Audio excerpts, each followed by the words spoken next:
What if I told you a song with 0 lyrics hit #1 and nearly killed the band that made it? A legally blind prodigy stitched together a monster from razor-sliced studio tape, while his brother became the star.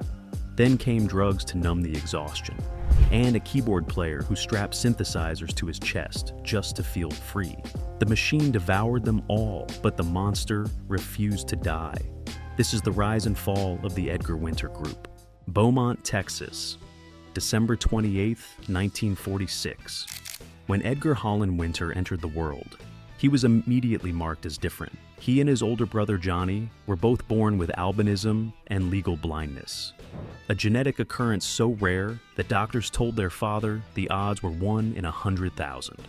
When Edgar arrived just 2 years after Johnny with the exact same condition, those statistics proved meaningless. The Winter boys were white in a deep South, defined by rigid racial boundaries, legally blind in a world where sight meant everything, and destined to navigate a society that didn't know what to make of them. But what the world saw as disability, the Winter brothers transformed into their salvation. Music became their private sanctuary, their escape from a world that stared but never quite understood. At age 4, Edgar made his first broadcast performance, singing harmony with 7-year-old Johnny on a local radio show called The Uncle Willie Show.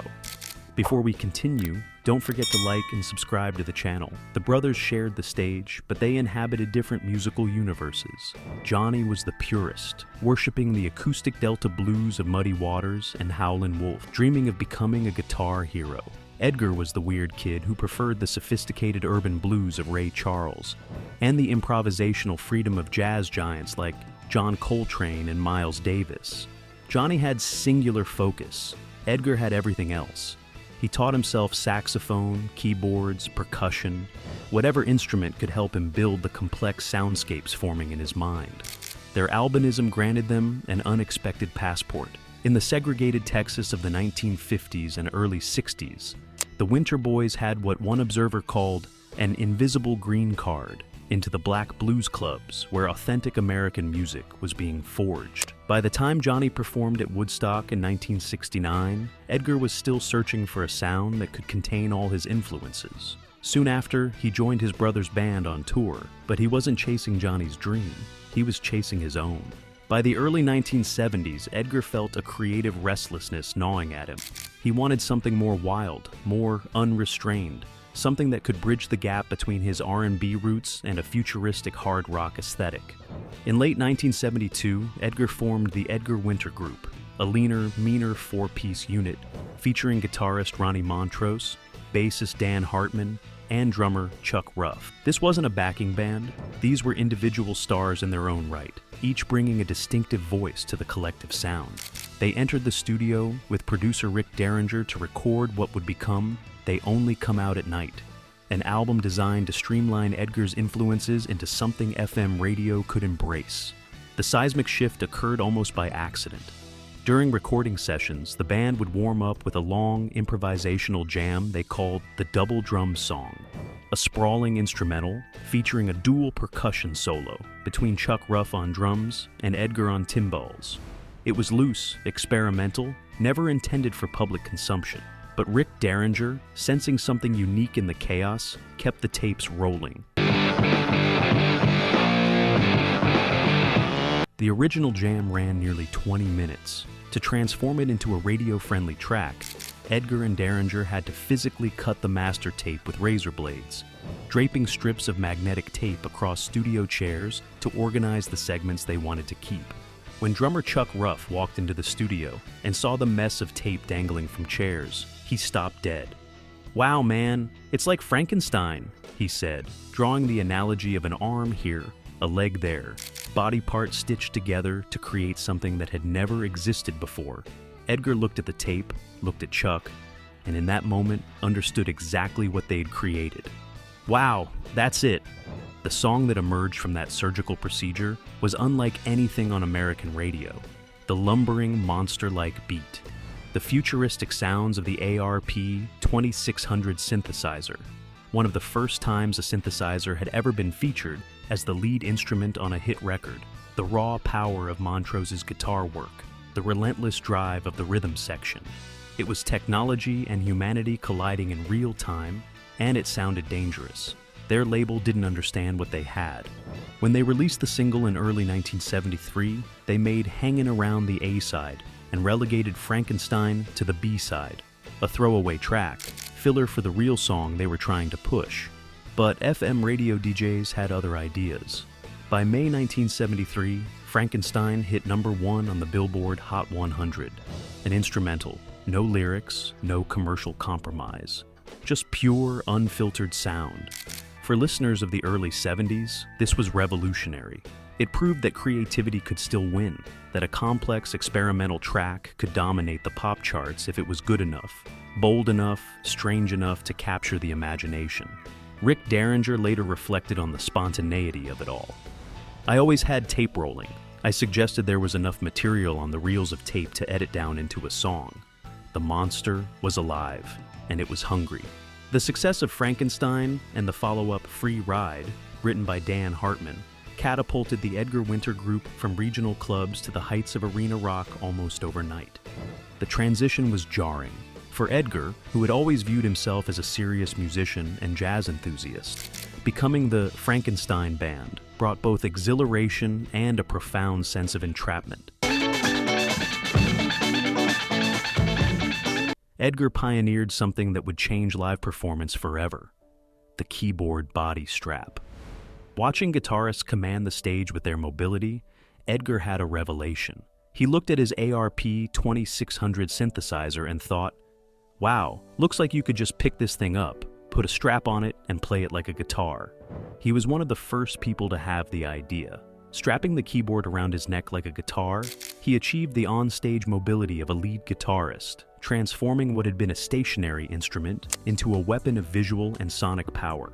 For audiences watching this legally blind musician wielding a futuristic synthesizer like an electric guitar, it was mesmerizing. Edgar Winter wasn't just playing music, he was embodying it. But the machine was already consuming them. In 1973 alone, the band performed 56 shows across the United States.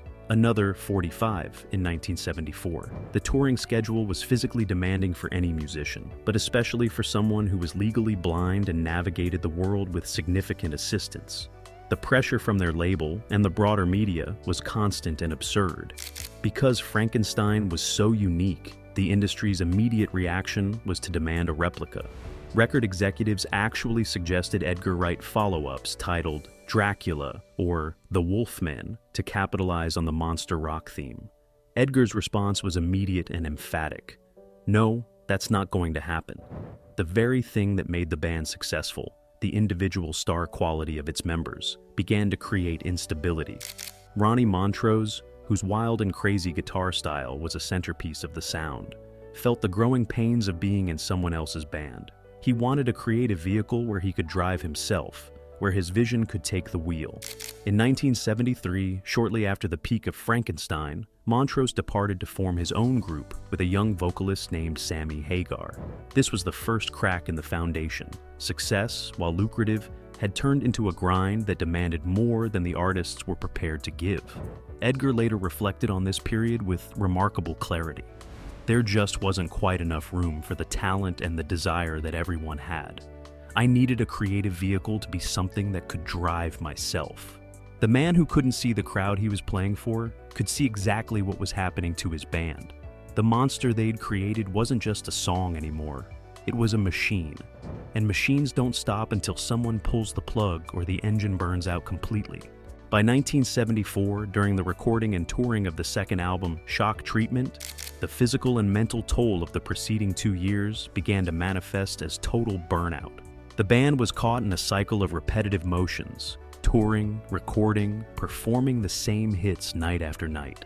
Ronnie Montrose later described this kind of existence as being similar to banging a hammer or serving fries. The creative fire that had ignited Frankenstein was being smothered by the relentless demands of commercial success.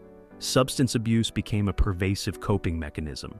Edgar has since spoken openly about his drug addiction during this period. a mirror of the heroin struggles his brother Johnny had faced just years prior. For the Winter brothers, drugs weren't just about recreation. They were a way to manage the sensory overload, the pressure of being either mental hospital inmates or rock superstars in the eyes of a media that couldn't decide which label fit better.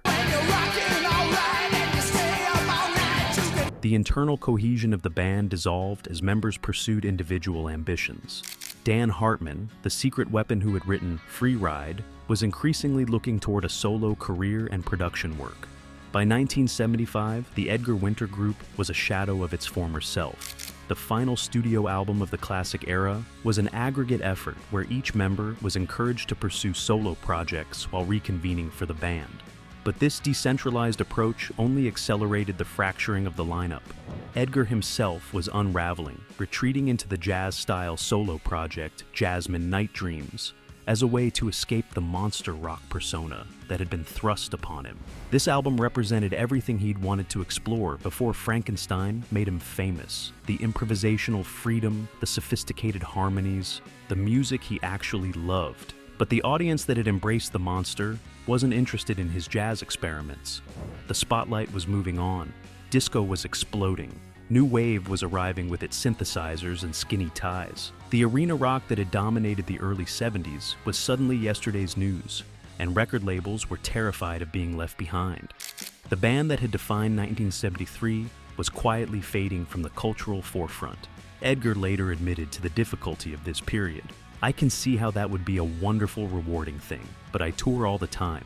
The grinding schedule made maintaining a personal life, maintaining sanity, maintaining any sense of normalcy almost impossible. Dan Hartman's departure was quiet but final. He recalled simply, "We achieved lots of our dreams, money and success, and I felt like I needed to leave for a while." The Edgar Winter Group didn't end with a bang. There was no explosive scandal, no dramatic breakup announcement, no final concert where the members threw their instruments at each other. It just stopped. The phone calls became less frequent. The reunion plans never materialized. The band that had conquered American radio with a song stitched together from tape scraps simply fell apart, exhausted and spent. As the late 70s transitioned into the 80s, the individual members of the Edgar Winter Group navigated a changing industry with varying degrees of success and reinvention. The paths they chose revealed the different ways artists survive when the spotlight moves on. Dan Hartman became a powerhouse of late 70s and 80s music, but in a direction nobody could have predicted. He pivoted from the hard rock of the Edgar Winter Group to the burgeoning disco scene, scoring massive hits with Instant Replay and Relight My Fire. He later wrote and produced James Brown's Living in America and had a top 10 solo hit with I Can Dream About You in 1984. Tragically, he passed away in 1994 at just 43, leaving behind a legacy of hits that spanned multiple musical universes. Edgar Winter, meanwhile, became the ultimate rock survivor. He continued to tour almost continuously, finding a steady home in Ringo Starr's all-star band and collaborating with everyone from David Lee Roth to Leon Russell. While he was no longer at the top of the Billboard Hot 100, Edgar found peace in a different role, the musician's musician, the child prodigy who had outlived the burnout of the arena years and emerged with his integrity intact. This wasn't the bitter resignation of a has-been. It was the hard-won perspective of someone who had survived the machine that destroyed so many of his peers. Edgar emphasized the importance of ignoring commercial advice and simply playing the music you really love. That philosophy, learned through the painful collapse of his most successful band, became his guiding principle for the decades that followed. The question the Edgar Winter Group's story asks every artist who achieves massive success is simple but devastating. Who are you when the phone stops ringing? Edgar's answer was the only one that made sense for him. I am a musician, not a star, not a celebrity, not the guy who wrote Frankenstein, just a musician who happened to create something that refused to die. Decades after its 1973 debut, Frankenstein remains a permanent fixture of American cultural fabric. The song's legacy isn't just in its chart performance, it's in its status as a foundational text for heavy metal and electronic rock. New generations discovered the song and made it their own. Dave Grohl cited Frankenstein as one of the reasons he picked up an instrument in the first place. The song that had been stitched together from 20 minutes of studio tape in 1972 became the inspiration for musicians who weren't even born when it hit #1. Edgar Winter himself stands as a living reminder of a moment in the early 70s when experimentation and raw power ruled the FM airwaves. In 2023, at age 76, he won a Grammy Award for Brother Johnny, a tribute album to the brother who had started the journey with him back in Beaumont. The legacy of the Edgar Winter Group is also one of technological pioneering. Edgar's introduction of the synthesizer as a lead instrument and his invention of the keyboard strap paved the way for every mobile keyboardist who followed, from the progressive rock icons of the 70s to the synth pop stars of the 80s. Many have spoken of Frankenstein, stating that it rocks hard and acts as a precursor to heavy metal while maintaining a sense of freedom and improvisational jazz. The song contained everything Edgar Winter ever wanted to express: the blues roots, the jazz improvisation, the raw rock power, all stitched together into one monstrous whole.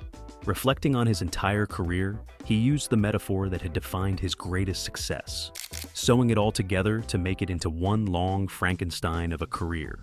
For the audience of listeners, the Edgar Winter Group's story is ultimately a celebration of a specific kind of creativity, one born in garages, refined by technical prodigies, and shared through the democratic medium of radio.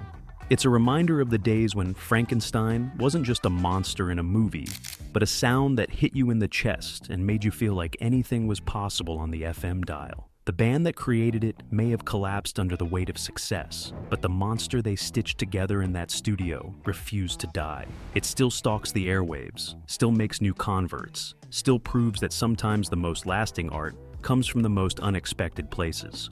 The Edgar Winter Group proved that the loudest engines burn the hottest, and the hottest fires consume everything in their path. They conquered American radio with a song that should never have worked, then watch that success devour the band from within.